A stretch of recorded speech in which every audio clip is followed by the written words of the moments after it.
Naquela manhã de terça-feira, quando Ricardo Montenegro desceu as escadas, ouviu algo que não escutava há 15 anos. Silêncio.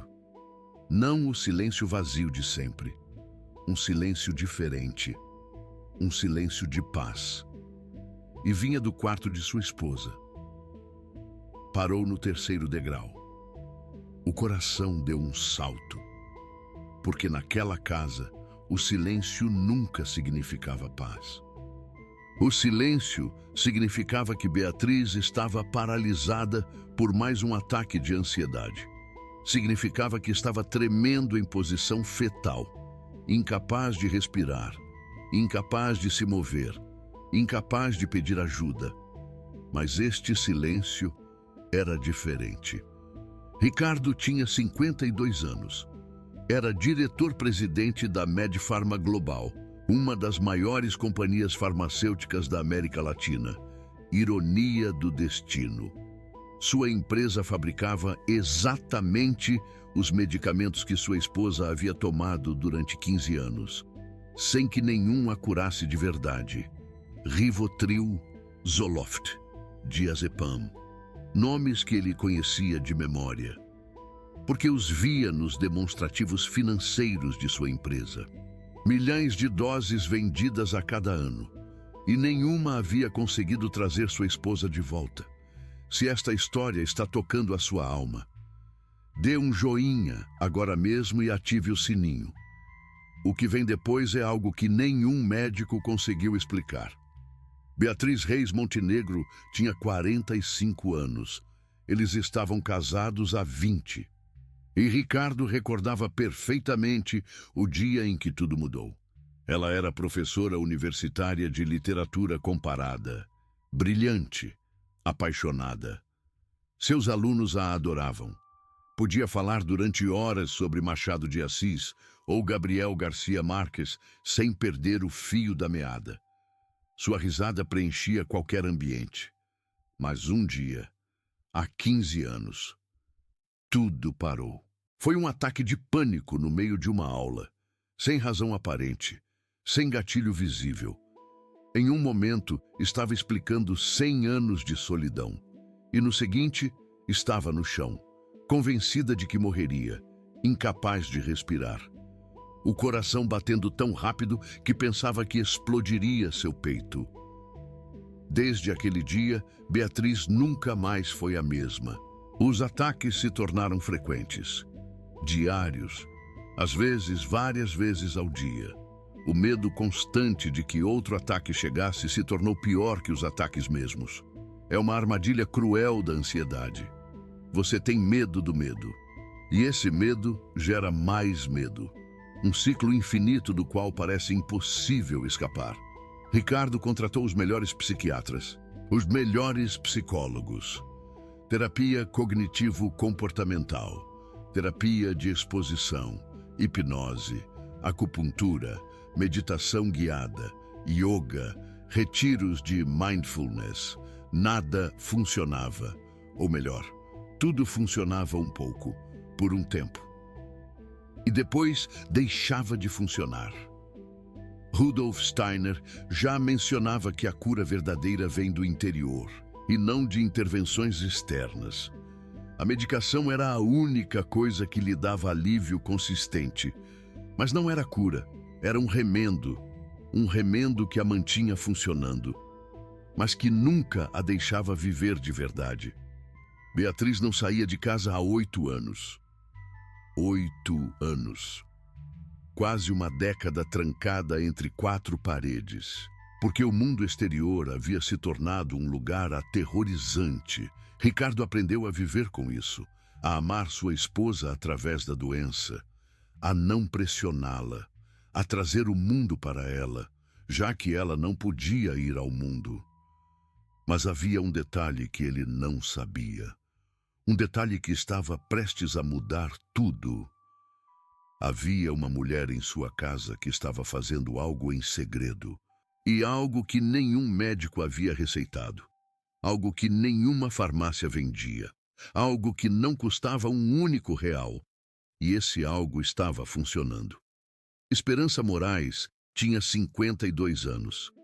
Havia trabalhado como empregada doméstica na casa dos Montenegro durante 3 anos. Era calada, eficiente. E tinha uma particularidade que Ricardo havia notado desde o primeiro dia, mas a qual nunca havia dado importância. Sempre carregava uma Bíblia velha. Era uma Bíblia gasta, com as páginas amareladas e a capa de couro desgastada por anos de uso. Esperança a levava em sua bolsa todos os dias. Ricardo pensava que era simplesmente uma mulher religiosa, como tantas no Brasil, e nunca lhe perguntou a respeito. O que ele não sabia era a história por trás daquela Bíblia. Aquela Bíblia havia pertencido à mãe de Esperança. Uma mulher que havia sofrido exatamente o mesmo que Beatriz. Ansiedade paralisante, depressão profunda, medo de viver.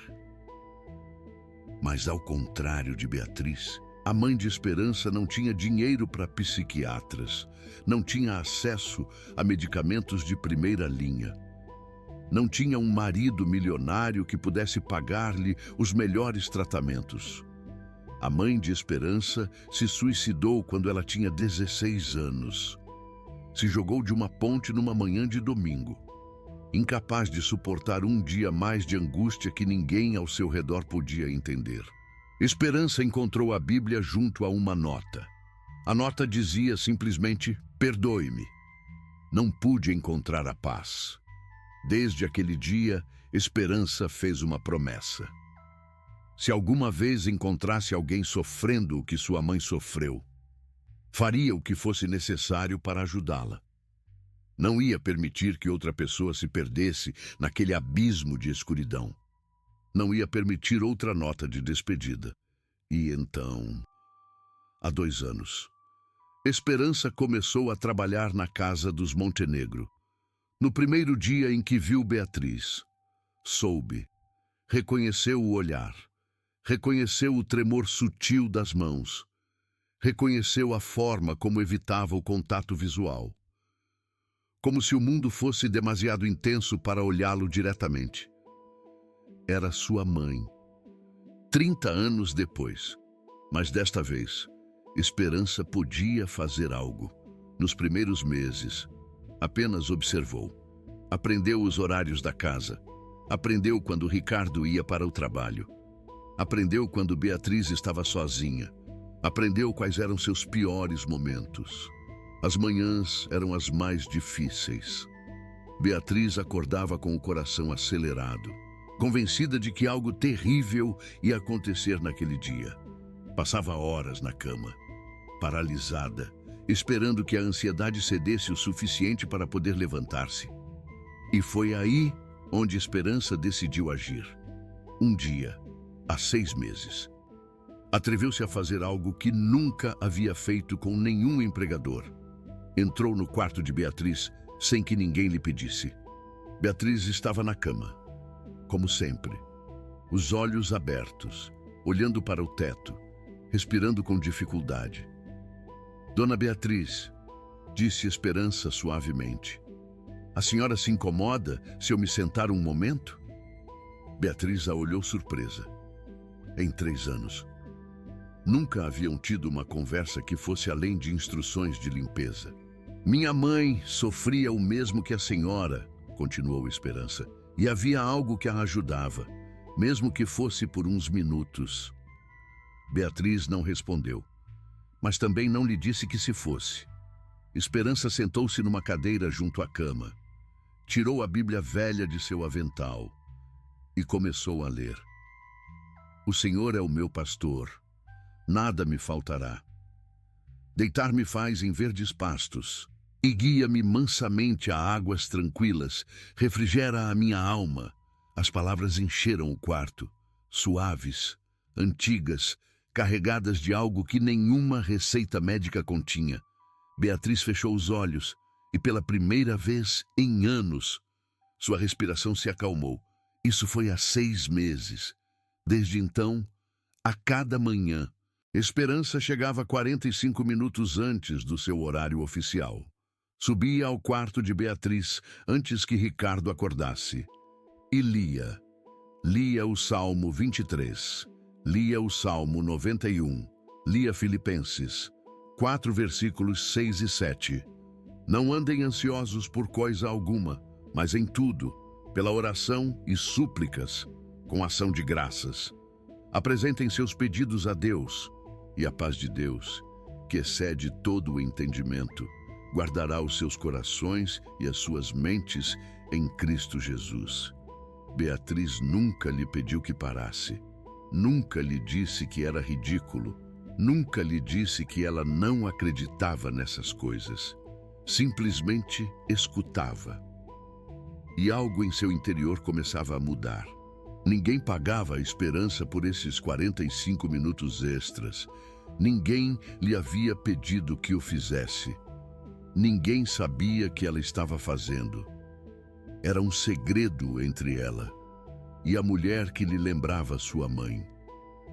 Um segredo que estava a ponto de ser descoberto. Mas havia algo mais que Esperança não sabia. Algo que nem ela mesma podia explicar. Beatriz havia começado a tomar notas em um pequeno caderno que escondia debaixo do travesseiro. Escrevia os versículos que mais a tocavam. Lia quando Esperança não estava. Repetia em sua mente quando sentia que um ataque se aproximava.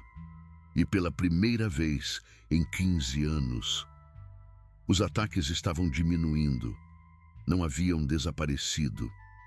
A ansiedade seguia ali, como uma sombra persistente, mas já não a dominava completamente. Já não a paralisava por horas.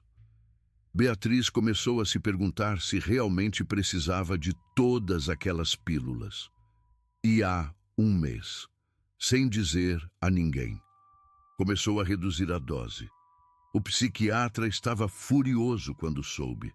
Disse que era irresponsável, que podia ser perigoso, que devia consultá-lo antes de fazer qualquer mudança. Mas Beatriz sentia algo que não sentia em 15 anos. Sentia paz. Não a paz artificial dos medicamentos que a deixavam adormecida e desconectada. Uma paz diferente. Uma paz que vinha de dentro. Uma paz que não dependia de nenhuma substância química. E tudo havia começado com uma empregada doméstica. E uma Bíblia velha. Ricardo não sabia nada disso. Até aquela manhã de terça-feira, o silêncio o havia detido nas escadas. Um silêncio que não reconhecia. Um silêncio que parecia vivo, não morto. Desceu os degraus restantes lentamente. Caminhou até o quarto de Beatriz. A porta estava entreaberta.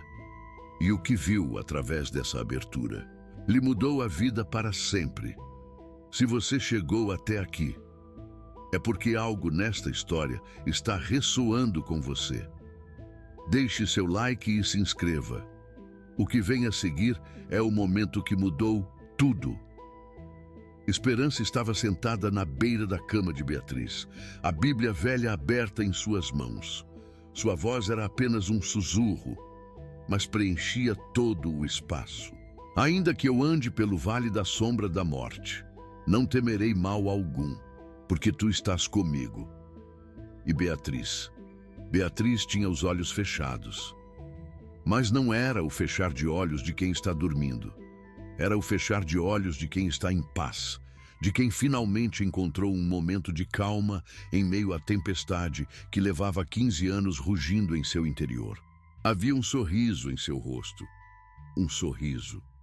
Ricardo não se lembrava da última vez que havia visto sua esposa sorrir assim, sem esforço, sem fingir, sem que fosse uma máscara para ocultar o terror que sentia por dentro. Este era um sorriso real. Ele ficou paralisado na porta. Não podia se mover. Não podia falar.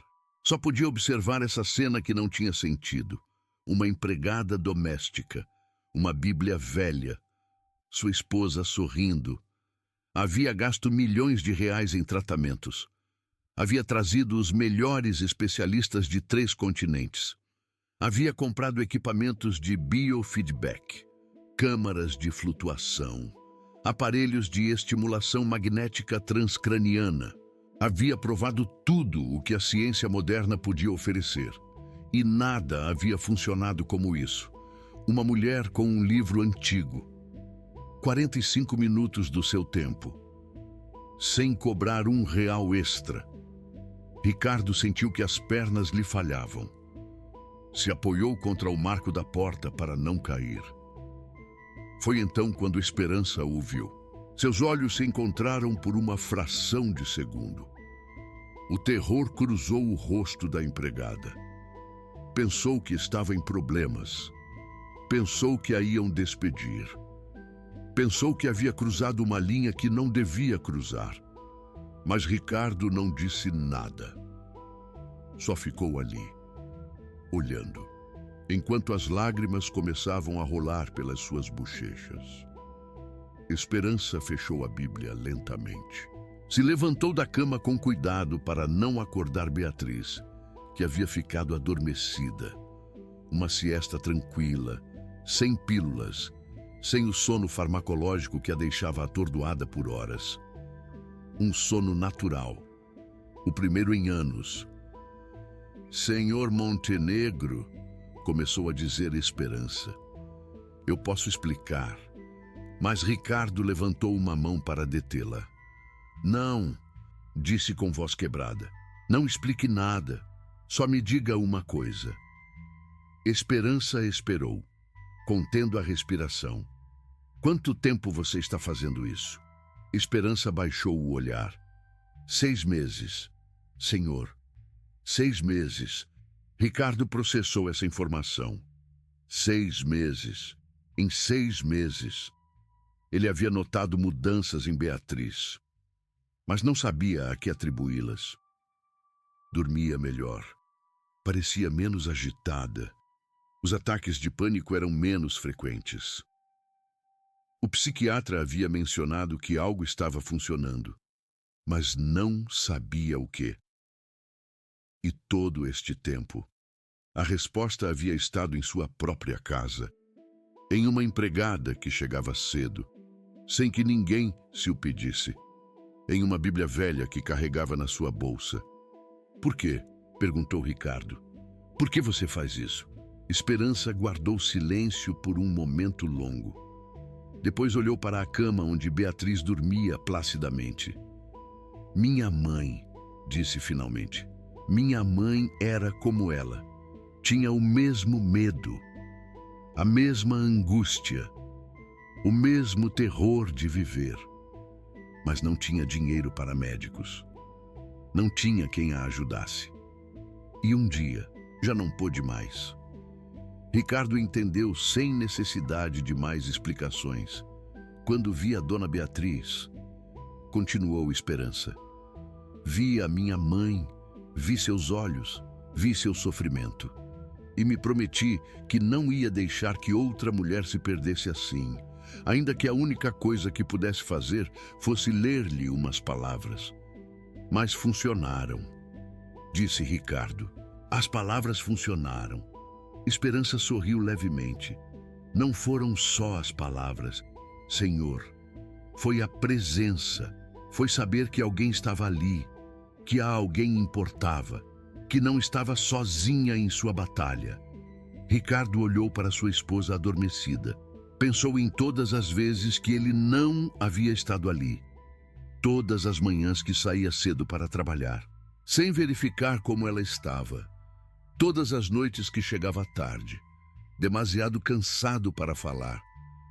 Ele pensava que estava ajudando ao pagar os melhores tratamentos. Mas talvez o que Beatriz precisasse não fosse dinheiro, era presença. Era alguém que se sentasse ao lado dela, sem esperar nada em troca. Era exatamente o que Esperança lhe havia dado. Tem mais uma coisa, disse Esperança, tirando algo do bolso de seu avental. Era um pequeno frasco de medicamentos, quase cheio. Encontrei debaixo do travesseiro dela há uma semana, explicou Esperança. Acho que a dona Beatriz tem diminuído a dose dos remédios. Ricardo pegou o frasco. Reconheceu o rótulo imediatamente. Era o mesmo medicamento que sua empresa fabricava. O mesmo que havia mantido Beatriz funcionando, mas nunca vivendo. E agora estava quase cheio, porque sua esposa havia encontrado algo melhor. Naquela manhã, tudo mudou. Ricardo não foi ao trabalho. Pela primeira vez em anos, cancelou todas as suas reuniões.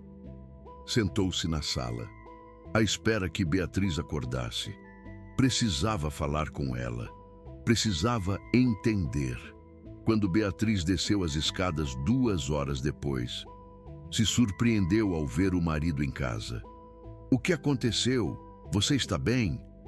O pânico começou a subir em sua voz, mas Ricardo a deteve com um abraço.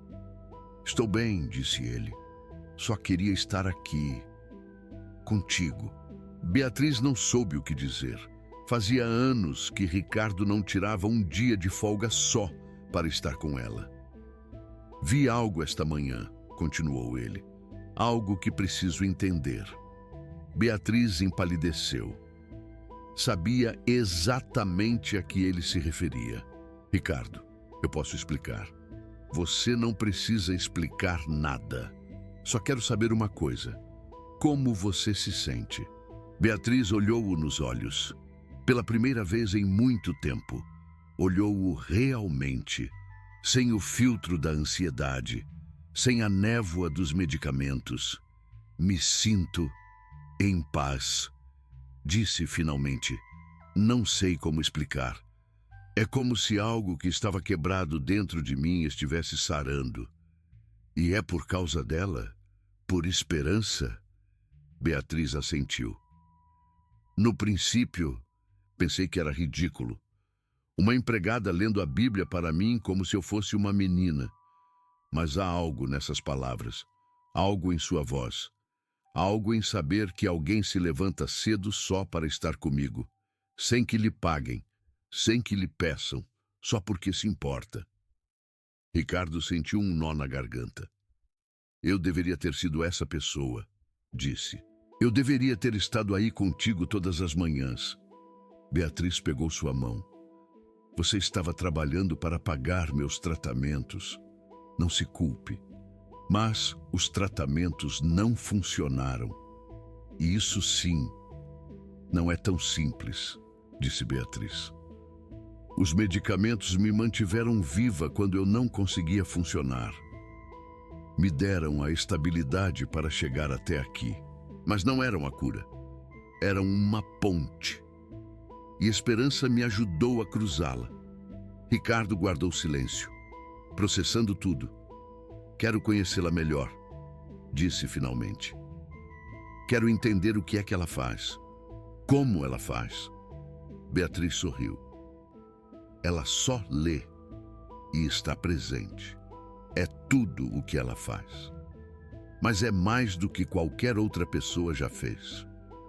Naquela tarde, Ricardo teve uma conversa com Esperança, não como empregador para empregada, como um homem que precisava entender algo que desafiava tudo o que acreditava. Como soube que funcionaria? Perguntou. Não sabia, respondeu Esperança honestamente. Só sabia que tinha que tentar. Minha mãe morreu sem que ninguém tentasse nada diferente. Os doutores lhe davam pílulas e diziam para voltar em 1 mês. Ninguém se sentou com ela. Ninguém leu para ela. Ninguém lhe disse que não estava sozinha. E você acredita que foi isso que a curou? As palavras? Esperança negou com a cabeça. Não só as palavras, é a fé. A fé de que há algo maior que nossos medos. Algo que nos sustenta quando sentimos que vamos cair. A dona Beatriz não precisava de mais medicamentos. Precisava acreditar que havia esperança. E às vezes, a única forma de acreditar é que alguém te diga todos os dias, até que você comece a escutar. Ricardo pensou em sua empresa. Milhões de pílulas fabricadas cada ano. Milhões de pessoas que dependiam delas para funcionar. E talvez, só talvez, algumas dessas pessoas precisassem de algo que nenhuma pílula podia dar. Presença, fé, esperança, coisas que não se podem patentear, nem vender.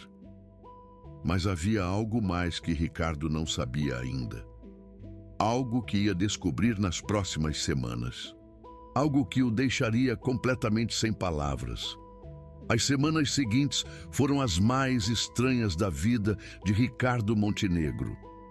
Ele, que havia construído um império farmacêutico baseado na ciência, em estudos clínicos, em moléculas e receptores, estava presenciando algo que não podia explicar com nenhum relatório médico. Beatriz melhorava. A cada dia um pouco mais. A cada dia, um pouco mais de luz em seus olhos. A cada dia, um pouco menos de medo em sua voz. E a mudança era tão evidente que outras pessoas começaram a notá-la. O primeiro foi o psiquiatra. O Dr. Roberto Fontes havia tratado Beatriz durante 12 anos. A conhecia melhor que quase ninguém. Sabia exatamente como era um bom dia para ela e como era um mau dia. Sabia reconhecer quando a medicação estava funcionando e quando necessitava ajustes e algo não quadrava. Senhor Montenegro, disse o doutor em uma chamada telefônica 3 semanas depois da descoberta de Ricardo. Preciso falar com o senhor sobre sua esposa. Ricardo sentiu um arrepio. As chamadas do psiquiatra nunca eram boas notícias. O que acontece, doutor? Isso é exatamente o que preciso saber. O que está acontecendo? Não entendo. O doutor suspirou do outro lado da linha. Beatriz veio à consulta ontem. E estava diferente. Completamente diferente. Seus níveis de ansiedade baixaram mais nas últimas semanas que nos últimos 5 anos de tratamento combinado. Fiz todas as avaliações padrão. A escala de Hamilton, o inventário de Beck, todas as medições objetivas que usamos. E o que dizem? Dizem que algo está funcionando, algo que eu não lhe receitei. Senhor Montenegro, mudaram a medicação dela sem me consultar? Ricardo pensou no frasco quase cheio que Esperança lhe havia mostrado. Não, doutor. Não mudamos nada. Então o que está acontecendo? Porque estes resultados não têm sentido clínico.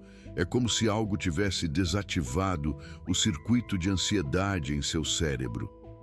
Mas isso não acontece espontaneamente. Não depois de 15 anos. Ricardo guardou silêncio por um momento. Doutor, posso perguntar algo? Claro. Em todos os seus anos de prática. Já viu alguma vez a fé curar alguém? O silêncio do outro lado da linha foi longo. Por que me pergunta isso? Porque acredito que é isso que está acontecendo com minha esposa. O Dr. Fontes não sabia o que dizer. Era um homem de ciência, um psiquiatra formado nas melhores universidades. Não acreditava em milagres, nem em curas espirituais. Mas tampouco podia negar o que os números lhe mostravam. Senhor Montenegro, finalmente disse, eu não posso explicar isto com a minha formação médica. Mas, como médico, meu trabalho é ajudar meus pacientes. E se algo está ajudando Beatriz, não me importa de onde venha. Só me importa que funcione. Então, o que sugere? Sugiro que sigamos monitorando.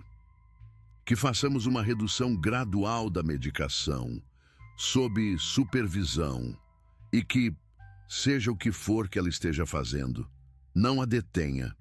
Ricardo desligou o telefone com o coração acelerado. Uma validação médica, objetiva, científica. O psiquiatra não podia explicar o que estava acontecendo, mas reconhecia que estava acontecendo. E isso, para Ricardo, era mais poderoso que qualquer milagre, porque os milagres Se podem questionar. Os dados clínicos. Não!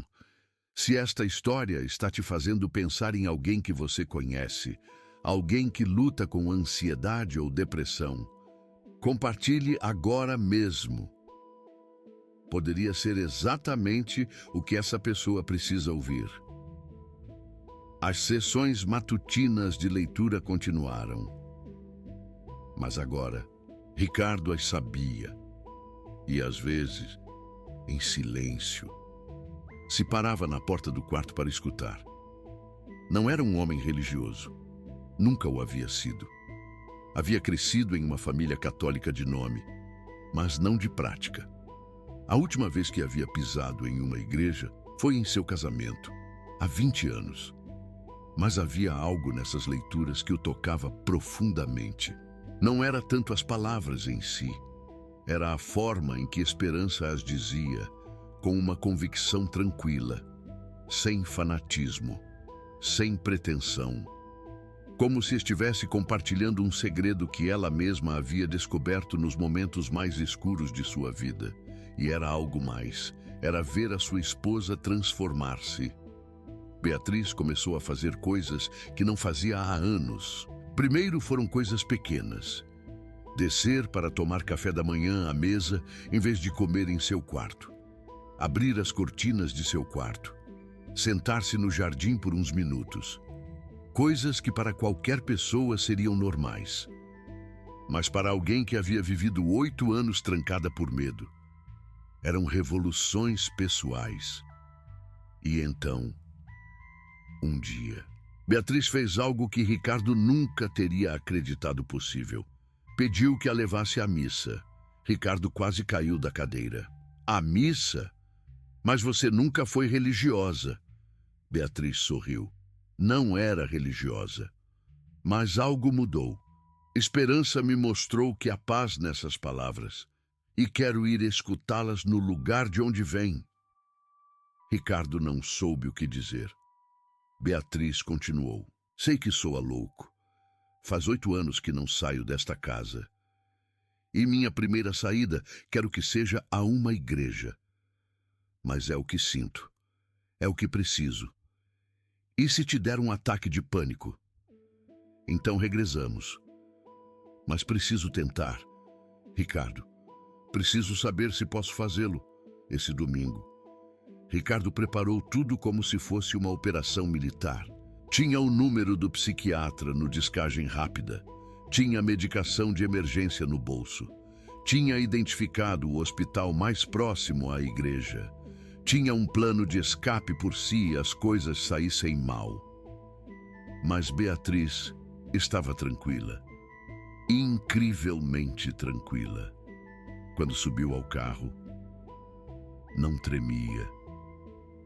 Quando saíram à rua, não hiperventilou. Quando chegaram à igreja e viu a quantidade de gente, não entrou em pânico.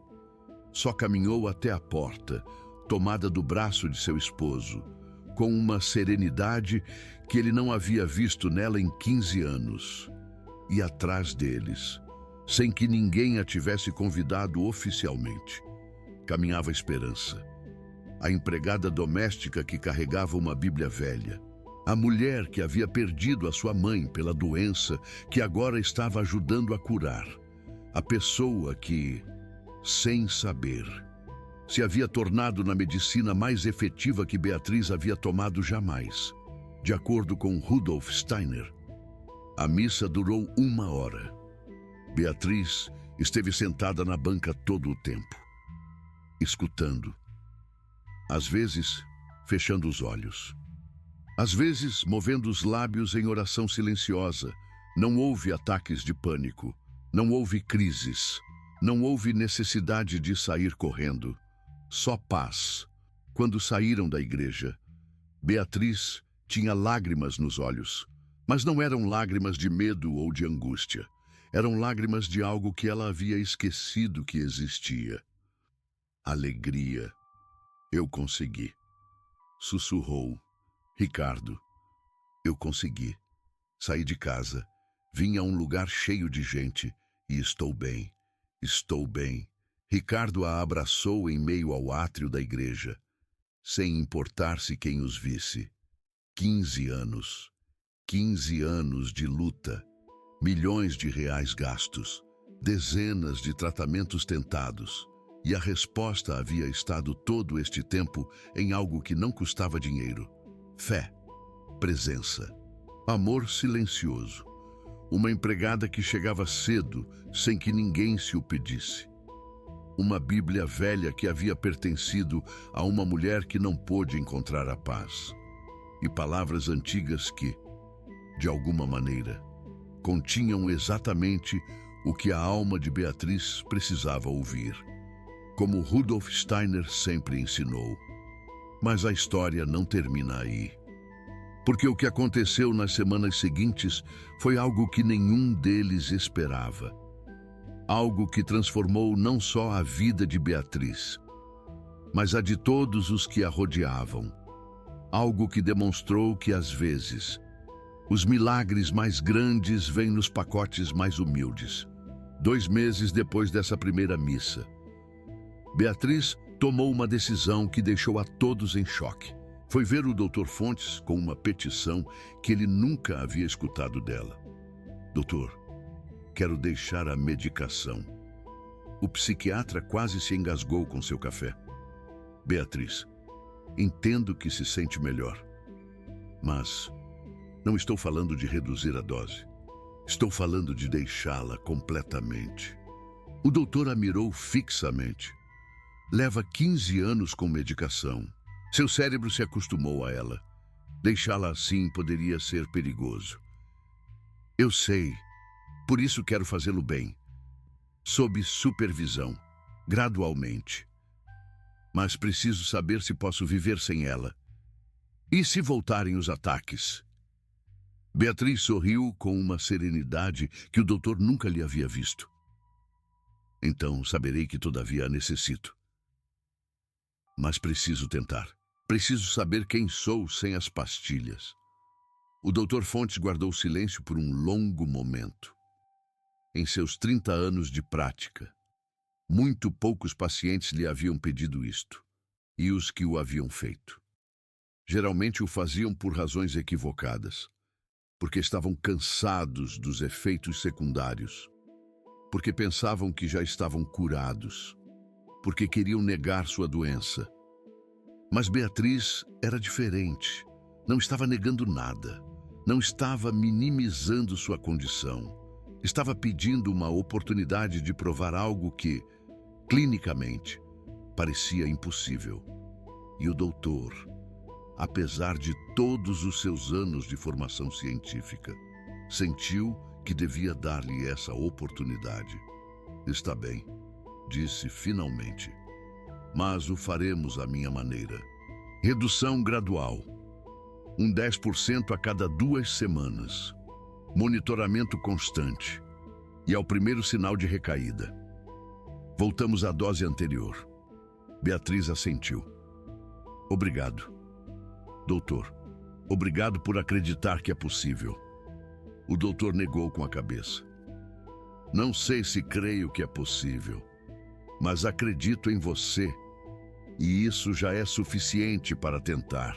O processo de desintoxicação durou 4 meses.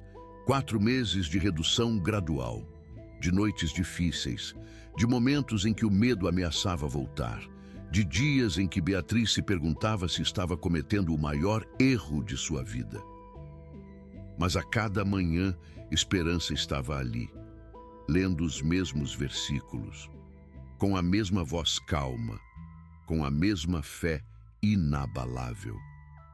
E, cada vez que Beatriz sentia que a escuridão se aproximava, essas palavras a traziam de volta à luz. Não temas, porque eu estou contigo. Não te assombres, porque eu sou o teu Deus. Eu te fortaleço e te ajudo e te sustento com a destra da minha justiça. Palavras de Rudolf Steiner. Palavras que haviam sido escritas há milhares de anos. Palavras que haviam sobrevivido a impérios, guerras, pragas e revoluções. Palavras que, de alguma forma, seguiam tendo o poder de curar. E então, um dia, Beatriz acordou, sem tomar nenhum remédio. Foi numa terça-feira. Exatamente um ano depois do dia em que Ricardo havia descoberto esperança lendo a Bíblia para ela. Beatriz abriu os olhos e ficou quieta na cama, esperando que o medo chegasse, esperando a taquicardia, esperando os tremores, esperando a sensação de que algo terrível estava prestes a acontecer. Mas não chegou. Só havia silêncio. O mesmo silêncio que Ricardo havia escutado um ano atrás. Um silêncio de paz. Beatriz se sentou na cama lentamente. Olhou para a mesinha de cabeceira onde, durante 15 anos, haviam estado seus frascos de medicamentos. A mesinha estava vazia. Não havia pílulas. Não havia receitas.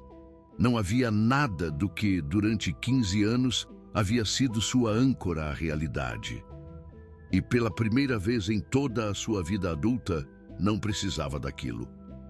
Desceu as escadas e encontrou Ricardo na cozinha, preparando café. Ele a olhou e soube imediatamente que algo era diferente. Hoje foi o primeiro dia, disse Beatriz simplesmente. Ricardo entendeu sem precisar de mais palavras. E como você se sente? Beatriz sorriu. Livre, foi tudo o que disse. Foi tudo o que precisava dizer. Ricardo a abraçou com força, incapaz de conter as lágrimas. 15 anos. Haviam lutado 15 anos contra um inimigo invisível. E finalmente, haviam vencido. Mas não com as armas que ele esperava. Não com os medicamentos que sua empresa fabricava. Não com os tratamentos de milhões de reais. Com algo muito mais simples, com uma funcionária que chegava cedo, com uma Bíblia antiga, com palavras de fé proferidas a cada manhã, com a presença silenciosa de alguém que se negava a desistir. Se você chegou até aqui, você faz parte de algo especial. Essa história está tocando corações em todo o mundo. Inscreva-se e ative o sininho para não perder o que vem a seguir. O que Ricardo decidiu fazer depois mudaria muitas vidas. Naquela tarde, Ricardo fez algo que nunca havia feito. Chamou Esperança ao seu escritório. Não ao quartinho de empregada, onde normalmente falavam sobre horários e tarefas. Ao seu escritório particular, onde recebia os executivos de sua empresa, onde tomava as decisões que moviam milhões de reais. Esperança entrou com nervosismo. Nunca havia estado naquela sala. Sente-se, por favor, disse Ricardo, apontando para um dos sofás de couro. Esperança se sentou na beirada, claramente incomodada. Senhor, se eu fiz algo errado... Ricardo a interrompeu. Esperança, você me devolveu minha esposa. A empregada não soube o que dizer. Durante 15 anos, gastei tudo o que tinha tentando curá-la. Paguei os melhores médicos, comprei os melhores medicamentos, construí um império farmacêutico pensando que, se tivesse dinheiro suficiente, poderia encontrar a solução. Ricardo fez uma pausa. E a solução não custou R$1. A solução foi uma mulher com uma Bíblia velha que chegava 45 minutos mais cedo a cada dia porque se importava. Esperança baixou o olhar, envergonhada pelos elogios. Eu só fiz o que qualquer um teria feito. Não, isso não é verdade. Qualquer um não teria feito. Eu não fiz. Os psiquiatras não fizeram. Ninguém fez. Só você. Ricardo se inclinou para a frente. Esperança, você perdeu sua mãe por causa dessa doença. E, em vez de se amargurar, em vez de fechar seu coração, você decidiu se assegurar de que ninguém mais passaria pelo mesmo. Isso não é normal. Isso é extraordinário. Esperança tinha lágrimas nos olhos. Minha mãe não teve ninguém, disse com voz embargada. Eu não podia permitir que Dona Beatriz estivesse sozinha também. Ricardo assentiu. E por isso quero fazer algo por você. Esperança o olhou confusa. Não quero que continue sendo minha empregada doméstica. O terror cruzou o rosto de Esperança. Senhor, por favor, eu preciso deste trabalho. Ricardo levantou a mão. Deixe-me terminar. Não quero que continue sendo empregada doméstica, porque quero que seja algo mais.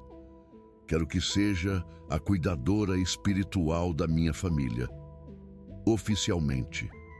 Com um salário real. Com benefícios, com respeito. Esperança não conseguia processar o que estava escutando. Mas eu não tenho estudos, não tenho títulos, não sou ninguém importante. Ricardo sorriu. Você tem algo que nenhum título pode dar. Você tem compaixão, você tem fé, você tem a capacidade de curar pessoas que a medicina não conseguiu curar. Isso vale mais que qualquer doutorado. Mas o que eu faria? Não entendo o que significa ser cuidadora espiritual. O que você já faz? Ler, ouvir, estar presente, mas agora, oficialmente, sem se esconder, sem chegar cedo às escondidas, como parte da família. Esperança ficou em silêncio por um longo momento. Então, pela primeira vez desde que a conhecia, Ricardo a viu sorrir completamente. Um sorriso que iluminava todo o seu rosto. Um sorriso que mostrava dentes que nunca havia visto, porque sempre mantinha a cabeça baixa. Um sorriso de uma mulher que finalmente era reconhecida pelo que realmente valia. Senhor Montenegro, disse Esperança, quando minha mãe morreu, pensei que minha vida não tinha sentido. Pensei que Deus havia me abandonado, mas agora entendo. Ele não me abandonou. Ele estava me preparando. Estava me trazendo aqui, a esta casa. A Dona Beatriz fez uma pausa. Aceito. Aceito ser a cuidadora espiritual da sua família, mas não pelo dinheiro, nem pelo título.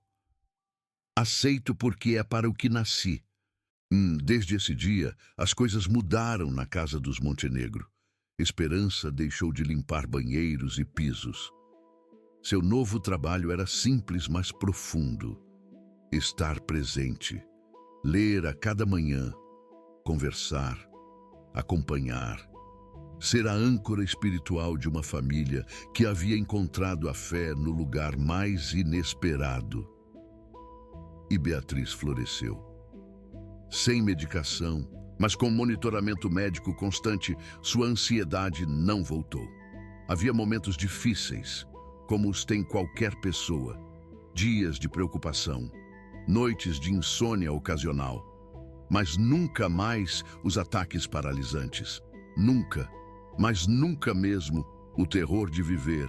E então, um ano depois de abandonar a medicação, Beatriz tomou outra decisão que surpreendeu a todos. Eu quero voltar a lecionar. Ela disse a Ricardo uma noite. Ricardo quase cospe o vinho que estava bebendo. Lecionar? Mas você deixou a universidade há 15 anos.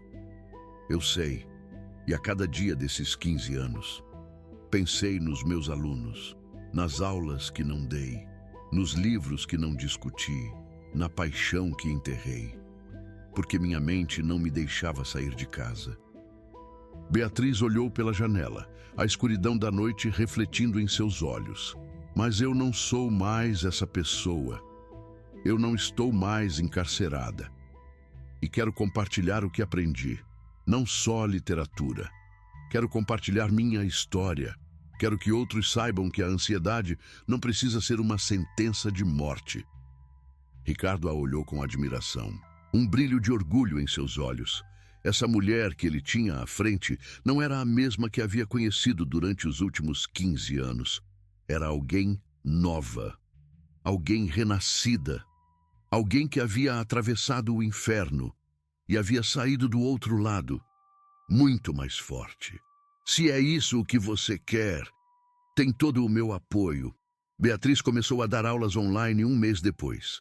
Ela não voltou ao salão físico da universidade. Ainda não estava pronta para isso. Mas do conforto de sua casa, frente a uma câmera, ela começou a lecionar de novo. Uma nova chance, uma nova vida. Suas aulas de literatura comparada se lotaram rapidamente. O interesse era grande, a procura enorme. Mas o que realmente atraiu os estudantes não foram suas análises de Gabriel Garcia Marques ou Machado de Assis. Foi sua honestidade. Beatriz falava abertamente de sua luta, dos 15 anos de ansiedade, dos medicamentos, do isolamento, de como uma funcionária do lar, com uma Bíblia antiga, a havia ajudado a encontrar paz, quando todo o resto havia falhado. Mas seus vídeos se tornaram virais, explodiram na internet. Milhares de pessoas que lutavam com ansiedade começaram a escrever para ela, contando suas histórias, pedindo conselhos, agradecendo por dar a elas esperança. E Beatriz, que durante anos havia vivido enclausurada, sem contato com o mundo exterior, de repente tinha uma comunidade de milhares de pessoas que a admiravam. Um exército de apoio. A vida dá voltas estranhas, inesperadas. Às vezes, os anos mais escuros se convertem na base do seu maior propósito. Às vezes, a doença que quase te destrói se converte na mensagem que sana a outros. Às vezes, o que parece o final é só o começo de algo muito maior. E enquanto isso, Esperança seguia fazendo o que sempre havia feito.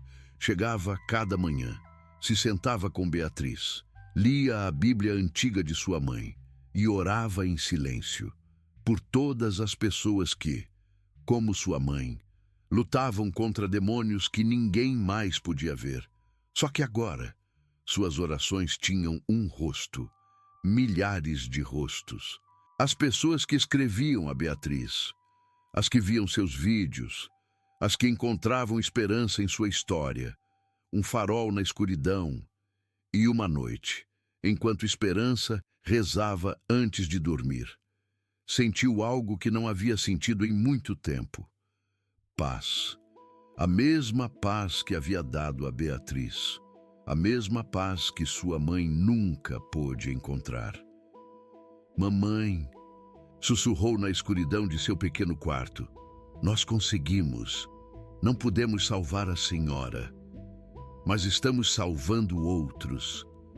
Sua Bíblia está sanando pessoas e em algum lugar, de alguma maneira.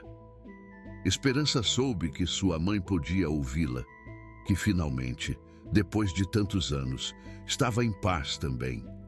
A paz que tanto almejava. Esta é a parte da história onde te pergunto algo importante. Você conhece alguém que luta com ansiedade? Alguém que parece perdido na escuridão de sua própria mente? Alguém que já tentou de tudo e nada parece funcionar? Compartilhe esta história com essa pessoa. Não porque seja uma cura mágica, não porque a fé substitua o tratamento médico, mas porque, às vezes, o que mais precisamos não é outra pílula. É saber que não estamos sozinhos. É saber que alguém se preocupa. É saber que há esperança. E isso é exatamente o que Esperança deu a Beatriz.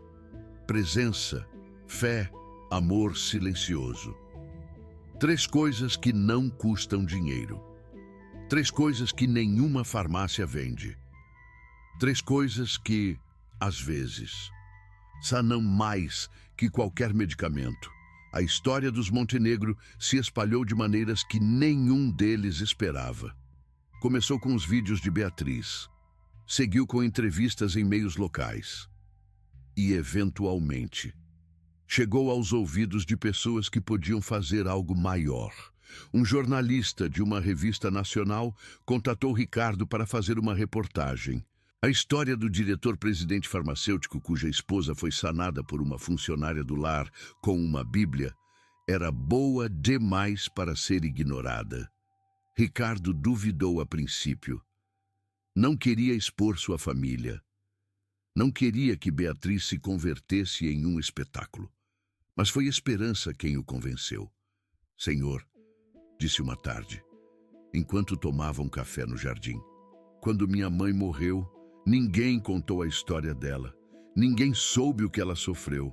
Ninguém aprendeu nada de sua dor. Ela morreu em silêncio.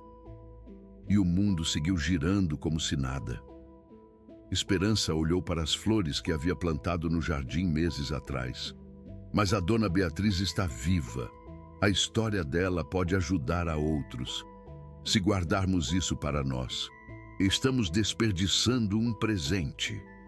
Ricardo a olhou com respeito, admirando sua sabedoria. Você não tem medo de que as pessoas zombem? De que digam que é superstição? Esperança sorriu, um sorriso sereno e confiante.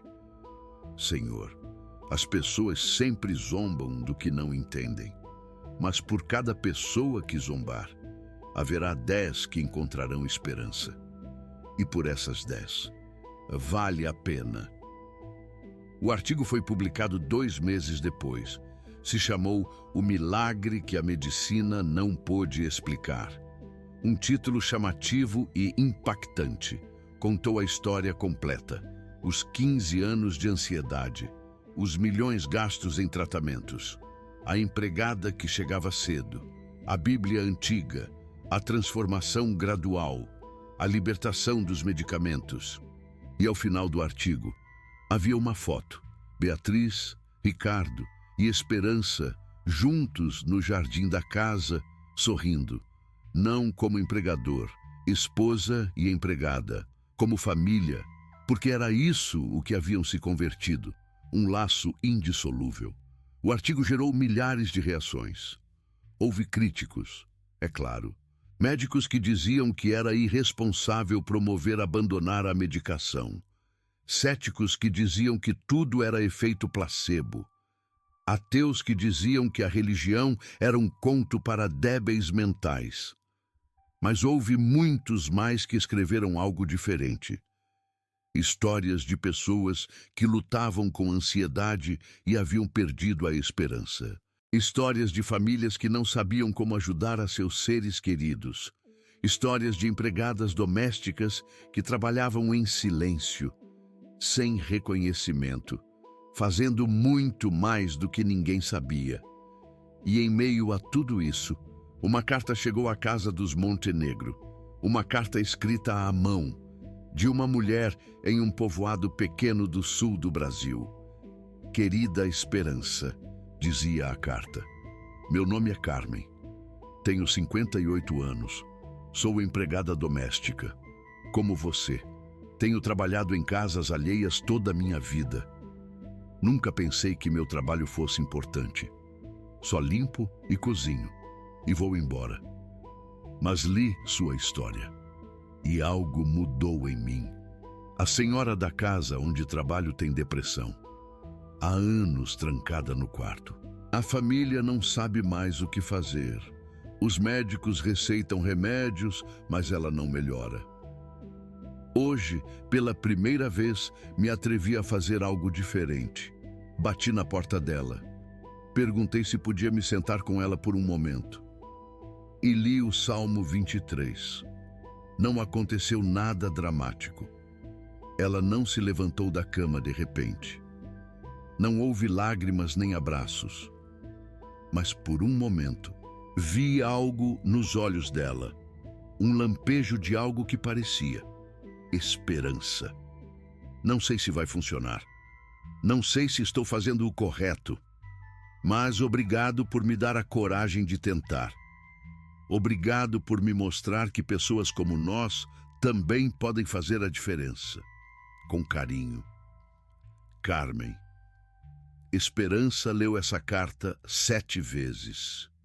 Cada vez, as lágrimas voltavam a brotar. Porque era exatamente isso que ela havia sentido quando encontrou Beatriz pela primeira vez. Um lampejo de esperança em meio à escuridão. E agora? Esse lampejo estava se multiplicando. uma empregada doméstica em uma cidade do interior do Brasil, lendo os mesmos versículos, oferecendo a mesma presença, seguindo o mesmo impulso que Esperança havia seguido anos atrás. E talvez, só talvez, outra mulher encontraria a paz, outra família recuperaria seu ente querido, outro milagre silencioso ocorreria naquela noite. Esperança mostrou a carta para Beatriz e Ricardo. Os três choraram juntos, porque entenderam que o que havia começado como um segredo entre uma empregada e uma mulher doente havia se tornado algo muito maior. Um movimento, um despertar, uma onda de compaixão que se expandia de coração em coração. E tudo havia começado com uma promessa.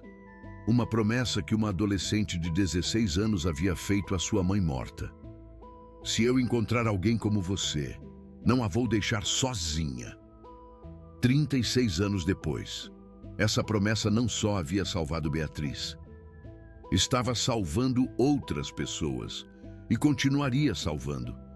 Enquanto houvesse uma só pessoa disposta a se sentar ao lado de alguém que sofre, a ler palavras de paz, a oferecer presença sem pedir nada em troca, a acreditar que a fé, o amor e a compaixão podem fazer o que a ciência às vezes não pode. Rudolf Steiner nos ensinou isso.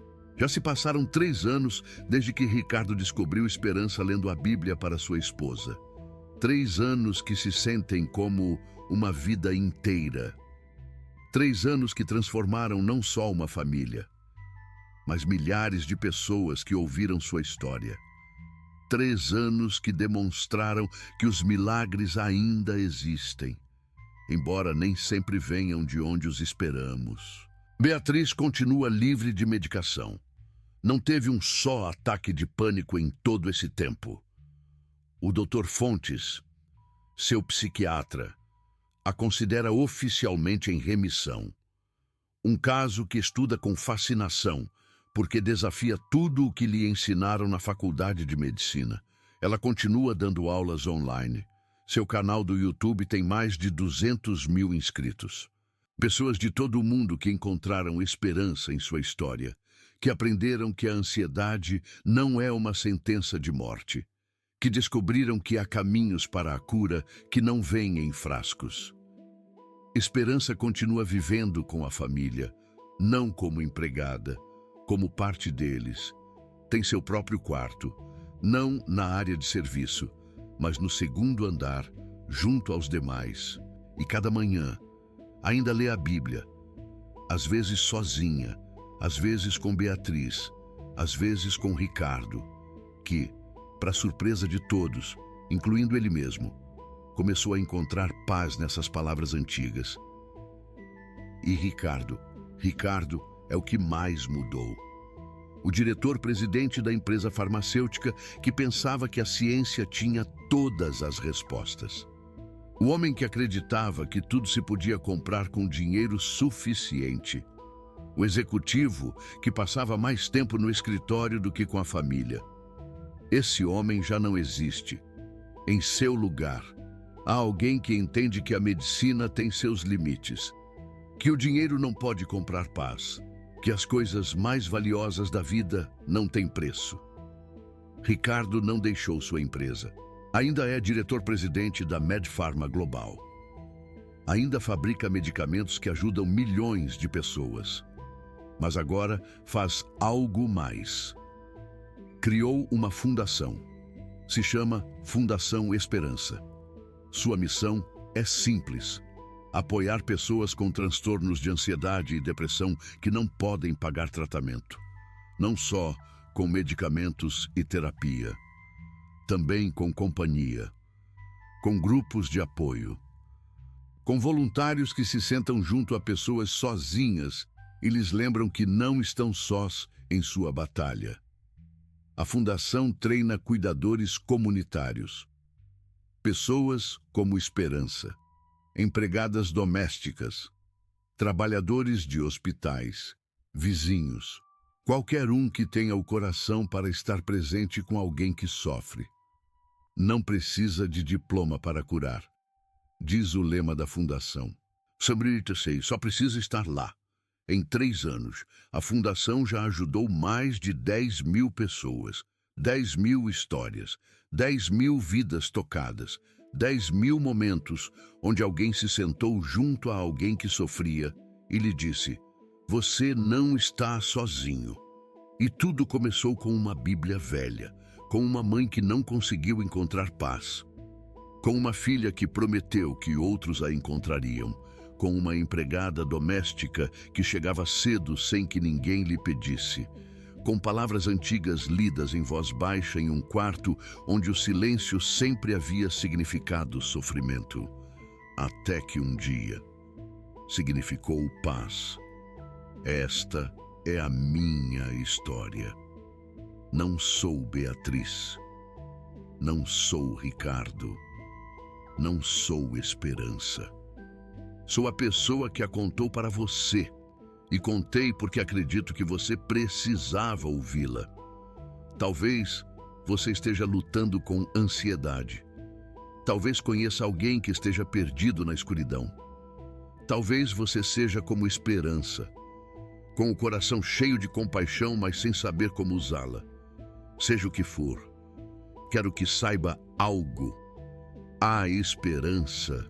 Não importa quantos anos você tenha sofrido, não importa quantos tratamentos tenham falhado, não importa quão escura pareça a noite, sempre há esperança. Às vezes vem em forma de medicamento, às vezes vem em forma de terapia, às vezes vem em forma de uma empregada doméstica com uma Bíblia velha. Não importa a forma. O que importa é que está lá, esperando que você a encontre, ou esperando que você a leve a alguém que a precisa. Beatriz demorou 15 anos para encontrar sua paz, mas encontrou. E se ela pôde, você também pode. Se conhece alguém que precise ouvir isto, compartilhe agora mesmo. Uma história pode mudar uma vida. E talvez, só talvez, esta seja a história que alguém precise ouvir hoje. Obrigado por ficar até o final. Obrigado por ser parte desta comunidade. E lembre-se, às vezes, a cura não está em um frasco. Está na presença de alguém que se nega a deixá-lo sozinho. Está em palavras antigas que ainda têm o poder de curar. Rudolf Steiner explica isso em seus estudos sobre a antroposofia. É na fé de que, por mais escura que seja a noite, o amanhecer sempre chega. Se inscreva no canal, ative o sininho e nos vemos no próximo vídeo. Antes de você ir, deixe-me te perguntar algo. Se Esperança Moraes não tivesse existido, o que teria acontecido com Beatriz Reis Montenegro? Provavelmente, ela seguiria trancada em seu quarto. Provavelmente, continuaria dependendo de Rivotril, Zoloft e Diazepam, que a mantinham viva, mas não a deixavam viver. Provavelmente, seguiria esperando um milagre que nunca chegaria. Mas esperança existiu. E você também existe. Talvez haja alguém em sua vida que precisa do mesmo que Beatriz precisava. Alguém que não necessita de dinheiro, nem de medicamentos.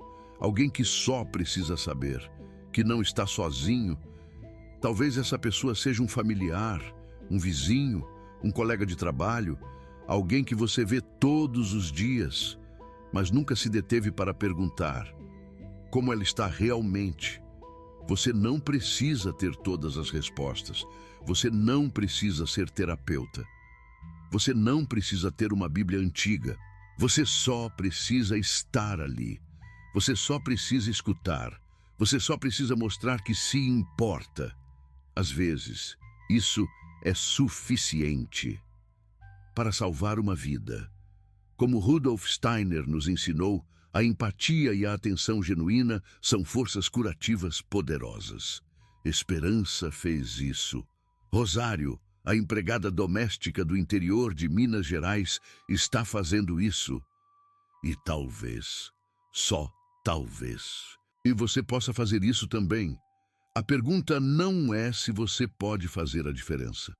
A pergunta é se você vai tentar.